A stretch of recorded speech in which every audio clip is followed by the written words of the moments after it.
carte les deux aspects d'une même particule, d'une même entité. Et il avait effectué le lien entre l'énergie et la masse, et en disant que c'est la célèbre formule E égale mc2, l'énergie c'est la masse multipliée par le carré de la vitesse de la lumière. Alors l'énergie, qu'est-ce que c'est? L'énergie, ce sont les photons. Photons, c'est quoi? C'est la lumière, hein. C'est les micro-ondes, c'est le rayonnement gamma, etc. etc. Alors, on mesure l'énergie des photons en électronvolts. Alors, c'est une énergie très petite. Hein. Pas avoir peur de ça. Quand on dit le LHC, qui est l'accélérateur situé à 100 mètres sous terre dans la banlieue de Genève, il a une énergie de 14 téra-électronvolts. Téra, c'est 10 puissance 12, je crois, quelque chose comme ça. En fait, c'est l'énergie de 14 moustiques en plein vol. Donc, ils ont calculé. Mais en un point extrêmement petit. Donc la densité est importante. Voilà. Alors, qu'est-ce qui se passe? La physique nucléaire fait appel à des réactions réversibles, pardon. Vous voyez, plus et moins, particules et antiparticules vont s'annihiler pour créer de l'énergie, et de la même façon, de l'énergie va se matérialiser en deux particules, donc une de matière et une d'antimatière. On verra ça à la fin. Alors il va falloir définir maintenant le monde de l'infiniment petit, les particules. Moi je rajoute toujours entre parenthèses que l'on croit élémentaire, parce que quand j'ai fait mes études, moi on m'avait dit qu'il n'y avait rien en dessous du proton et du neutron. C'est fini. Hein. Maintenant on me dit qu'il n'y a rien en dessous du quark. Bon, mais peut-être que dans 20 ans il y aura d'autres choses, hein, on ne sait jamais. Alors voilà, vous voyez comment est structurée la matière. Les atomes, le noyau, les électrons, les protons, les neutrons. Et maintenant, on va à l'intérieur des protons et des neutrons. On sait que les protons et neutrons sont des combinaisons de quarks. Alors bon, on ne va pas s'étaler là-dessus. Voilà. Ce qui est intéressant en physique nucléaire, c'est qu'on sépare la matière des forces. Alors, vous voyez, la matière va donner naissance à des particules qui sont neutrons, protons, et les forces vont donner naissance à des vecteurs des interactions qui sont principalement des photons. Voilà. On va oublier ça, les hadrons, c'est pas intéressant. Juste pour se remettre les idées en place, il y a deux types de particules, il y a deux types d'événements. Les fermions qui correspondent à la matière, les bosons qui correspondent au rayonnement. Je vous parle de ça parce qu'on ne va pas en parler beaucoup, mais c'est des mots que vous entendez souvent dans la presse. Vous avez peut-être entendu parler du boson de Higgs. Hein. Si vous voulez, je vous en dirai deux mots tout à l'heure. Alors, ça c'est intéressant. Il y a 4 grandes forces fondamentales dans la nature. Vous devez en connaître au moins une, si ce n'est deux. La gravité, hein, quelque chose qui tombe. Vous devez connaître la force électromagnétique, hein, mais ça, vous ne les connaissez pas. Il y a la force faible et la force forte au niveau des atomes. Vous voyez en dessous le rapport de ces forces en puissance par rapport à la force la plus forte, qui est la force forte, qui est en fait la colle nucléaire. Vous voyez que, en fait, la force la plus faible, c'est la gravité, mais elle a un avantage énorme. Elle se propage jusqu'à l'infini, hein, donc elle joue jusqu'à l'infini. Alors que les forces fortes, les forces faibles ou l'électromagnétique, c'est quand même très limité en action. Alors on pense qu'au début de l'univers, ces 4 forces étaient unifiées, puis qu'elles se sont séparées. La gravité d'abord, la force forte, la force faible et la force électromagnétique. Voilà.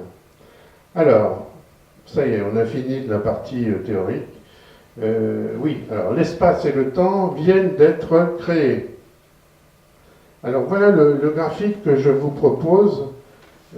À chaque étape, on va essayer de voir où on se situe sur ce graphique. Alors, ce graphique, vous remarquerez, le Big Bang est là, et nous sommes là, à cette époque-là, et vous voyez le temps ici, les températures là, et les énergies là, et les différentes phases que l'on va étudier. D'accord ? Si ça vous intéresse, ces conférences peuvent être téléchargées sur mon site internet. Hein. Alors, eh bien, le début de l'univers. Alors, comme je vous l'ai dit tout à l'heure, en dessous de 10-43 secondes, on ne sait pas ce qui s'est passé. Hein. Les lois de la physique actuelle ne sont plus valables. On cherche des théories, comme la théorie des cordes, qui permettent d'appréhender un petit peu cette zone-là. Alors, le tout début de l'univers, c'est une période de conflit entre la relativité générale d'Einstein, qui règne sur l'infiniment grand, hein, les constellations, les planètes, et la mécanique quantique de Planck, qui elle, est dédiée aux atomes, aux quarks et à l'infiniment petit.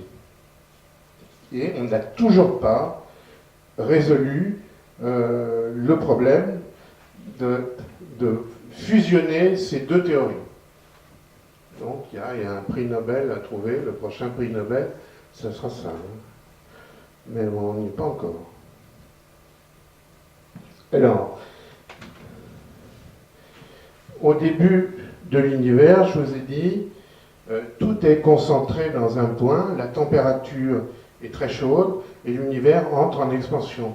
Et là se produit un phénomène encore plus important, c'est-à-dire que cette expansion va s'accélérer de façon énorme et rentrer dans une période qu'on appelle l'inflation, et où le facteur, l'univers, en quelques instants, grossit d'un facteur 10 puissance 50. 10 puissance 50, c'est énorme. Hein, voilà. Et il passe d'une tête d'épingle à la taille d'une orange, en gros, en l'espace de 10-35 à 10-32 secondes, c'est-à-dire très très près de son origine. C'est la partie inflation, et on s'en est aperçu en étudiant ce qu'on appelle le bruit de fond cosmologique, vous en avez peut-être entendu parler, le CMB, Cosmological Background, et c'est en fait un reste de ce feu de l'origine. Je vais vous en parler un petit peu plus tard. Voilà ce que l'on mesure. On s'est aperçu, si vous voulez, en étudiant, en prenant un thermomètre, allez, on joue au docteur, je prends un thermomètre, je mesure la température de l'univers. C'est possible. Je ne dis pas que c'est facile, mais c'est possible. Et si je mesure la température de l'univers actuellement, ben voilà, je mesure ça. Quels que soient les points où je mesure, en haut, en bas, à droite, à gauche, je mesure une température uniforme, mais très uniforme. Vous voyez, je mesure 2,728 degrés au-dessus du zéro absolu. C'est la température de l'univers. Alors, on a été très intrigués par cela, et on a lancé des satellites pour essayer de s'affranchir un peu de l'atmosphère terrestre et de voir si on ne pouvait pas améliorer cette mesure. Et on peut. Voilà. On a mesuré ça. Mais les différences que vous voyez entre... Alors bon, il y a deux générations de satellites différentes, hein, ça c'est les plus récents. Vous voyez la différence qu'il y a entre les points rouges et les points bleus. Là, vous allez me dire, ah ben voilà, la température, elle a vachement changé maintenant. Il y a des grandes variations. Erreur. La différence entre un point rouge et un point bleu, c'est 100 microdegrés. Donc l'univers et d'une constante, pour ainsi dire, parfaite au point de vue température. Presque parfaite, je dirais. Et on va voir que ces points-là sont très importants pour nous, parce que ce sont de ces points-là que nous allons naître. On va créer des étoiles, des planètes, et c'est à cause de ces toutes petites différences de température dans ce qu'on appelle le bruit de fond cosmologique. Voilà les satellites qui ont permis de mesurer ce bruit de fond. Alors, on sait quand même, c'est ça qui nous a posé le problème, comme cette température, l'univers a une température uniforme dans toutes les directions, on s'est dit, comment c'est possible que cette température soit constante partout, alors que l'univers s'est créé et est rentré en expansion, il y a des particules qui ont dû aller à droite, à gauche, etc. Eh bien, en fait, c'est pour ça qu'on a introduit la notion d'inflation, où pendant un très court instant, tout l'univers s'est propagé sur une surface beaucoup plus grande et de façon uniforme, pour ainsi dire. Et c'est ça, en fait, qui est une preuve de l'inflation. Bon, je vous passe ça, c'est un peu compliqué. Donc voilà, sur notre graphique, on en est là. De 10-35 à 10-32 secondes, la période inflationnaire, vous voyez, l'univers qui est un tout petit point, là, hop, il rentre immédiatement en zone inflationnaire, et on va attaquer la deuxième zone. Maintenant, on arrive dans des zones de temps un peu plus appréhendables par nous, puisqu'on va atteindre la microseconde, de 10-32 à 10-12 secondes. L'expansion devient plus raisonnable, et les quarks et les antiquarks sont créés, ou annihilés de façon permanente. Ces particules, en fait, vont servir de base, comme un Lego, là j'ai marqué un Lego, vont servir de base pour créer toutes les autres particules. Donc les quarks vont devenir les briques de la création de matière. C'est ça qu'il faut se... Et vous voyez, les quarks, c'est en gros à 10-12 secondes. Alors, les quarks, c'est un peu comme on forme des mots avec la soupe alphabet. Vous voyez, j'ai trouvé cette analogie amusante sur Internet. Donc, le quark, il faut se rappeler, c'est le Lego, c'est la base. Si vous avez des gosses qui jouent avec des Lego, c'est des quarks. Voilà, à partir de quarks de différentes natures, on va créer des particules de différentes natures. Puis on arrive dans la zone de la microseconde, de 10-12 à 10-6 secondes. Là, l'univers a grandi, il est de la taille de l'orbite terrestre, en gros. Et il grandit encore en se refroidissant. Et à 10-6 secondes, l'univers est de la taille du système solaire. La température baisse, 10 puissance 13 K. Là, on commence à atteindre des valeurs un peu qui nous disent quelque chose. Voilà. Avant la première microseconde, soupe ultra dense de quarks, l'univers est toujours opaque et la température est de 10 puissance 13 K. Et là se produit le phénomène le plus important, c'est la nucléosynthèse. Avant la première seconde, c'est l'âge des nucléons, les protons et les neutrons vont se former. Et moi, je vois...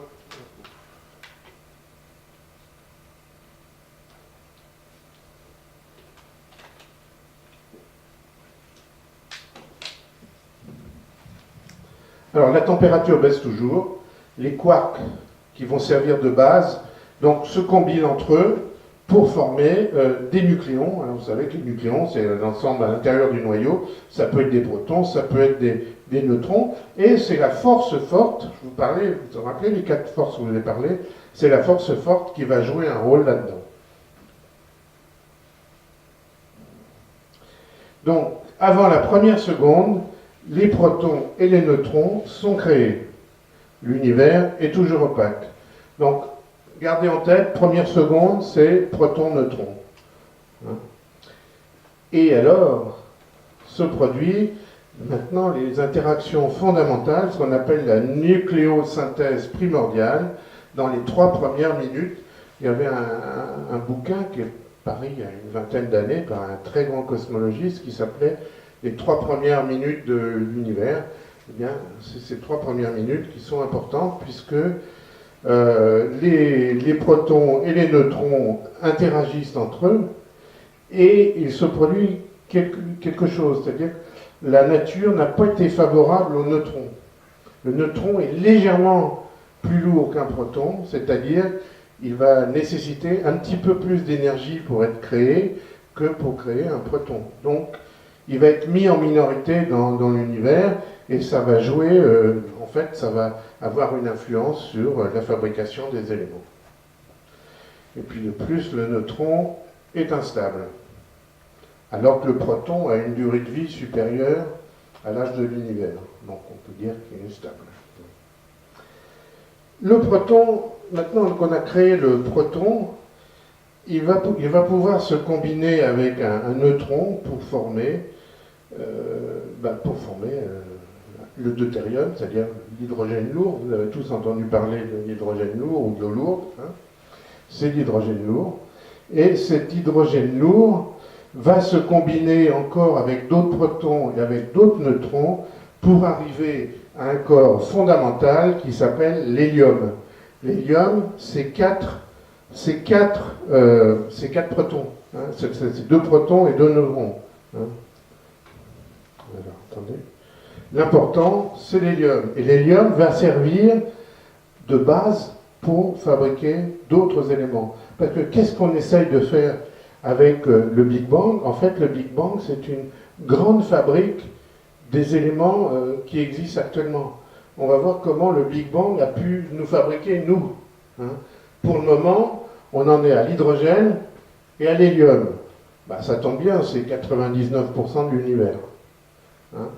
Mais nous, il y a d'autres particules en nous. Il n'y a pas que l'hydrogène, on n'a pas d'hélium. Bon, on a l'hydrogène avec l'eau, mais on a beaucoup d'autres particules. On va voir comment on aboutit à ces particules. Et c'est ça le jeu du Big Bang. Alors, il y a aussi des rayons gamma, les photons. Hein. Il y en a 1 milliard de fois plus que de protons. Hein. Mais ils sont encore en train de se battre avec les protons, avec les électrons, et ils ne peuvent pas arriver à éclairer l'univers. On va voir que ça va bientôt arriver. Donc, 3 minutes, au bout de 3 minutes, les noyaux d'hélium et d'hydrogène sont créés. Au bout de 3 minutes. Hein. Vous vous rappelez, au bout d'une seconde, c'était neutrons et protons. Au bout de 3 minutes, hélium, hydrogène, l'univers est toujours opaque, mais la température baisse considérablement, hein, puisqu'on en est à 10 puissance 8 K. K, pour ceux qui ne savent pas, c'est les degrés Kelvin, c'est en gros pour ces énormes températures, c'est la même chose que les degrés Celsius. Et on continue la fabrication de la matière. Alors, on va combiner un noyau d'hélium avec un hydrogène tritium, avec le tritium, et on va arriver, 3 plus 4, ça fait 7, on arrive au lithium. Ah, ça devient intéressant. Puis on continue. Ah, malheur. C'est un procédé qu'on appelle fusion. Hein, vous voyez, on est passé de 1 à 2 en ajoutant, en fusionnant des noyaux. On est passé de 2 à 3 en fusionnant. On est passé de 3 à 4 en fusionnant. En fusionnant 4 et 2, on a fait 6. En fusionnant 4 et 3, on a fait 7. Mais le 5 n'existe pas, il n'est pas stable. Les éléments 5 et 8 sont maudits. Ils se désintègrent trop rapidement, donc, comme on dit, le ciment ne tient pas pour cela. Hein. La machine à synthétiser les éléments s'arrête. Donc, 3 minutes après le Big Bang, l'univers est composé d'hydrogène, d'hélium, qui sont dominants, hein, et des traces d'hélium 3, de lithium, et c'est tout. C'est tout. La nucléosynthèse primordiale est éteinte, on ne peut pas aller plus loin. Hein. La température baisse, ce qui va rendre les fusions ultérieures impossibles, parce que pour faire ces fusions, il faut de la température. On est à une température de 1 milliard de degrés, et l'univers est toujours complètement ionisé, c'est-à-dire qu'il y a des noyaux plus et des électrons moins. L'univers est figé en composition. En masse, il y a 25% d'hélium et 75% d'hydrogène, ce qui est à peu près la composition actuelle de l'hydrogène, de l'univers, pardon. Il faudra attendre des milliards d'années pour voir sa composition changer très très légèrement. Et alors maintenant, qu'est-ce qui se passe? Ben, l'univers devient ennuyeux. Hein, on a de l'hydrogène, on a de l'hélium, puis c'est fini. Alors la température baisse, l'univers est en expansion, la température baisse, mais maintenant la température va être tellement basse que les électrons, les particules électroniques qui se baladaient dans l'univers et qui empêchaient les photons gamma de se propager, la température est tellement basse qu'il ne peut plus y avoir interaction entre les électrons et les gamma, et les photons vont pouvoir s'échapper. Et pour s'échapper, eh bien, la température doit être aux alentours de 3000 degrés, et ça s'est produit 380 000 ans après le Big Bang. Donc vous voyez, de 3 minutes à 380 000 ans, il ne s'est rien passé. Enfin, si, la température a baissé et l'univers a augmenté en volume. C'est l'ère de la matière. Donc 380 000 ans, température de 3000 degrés,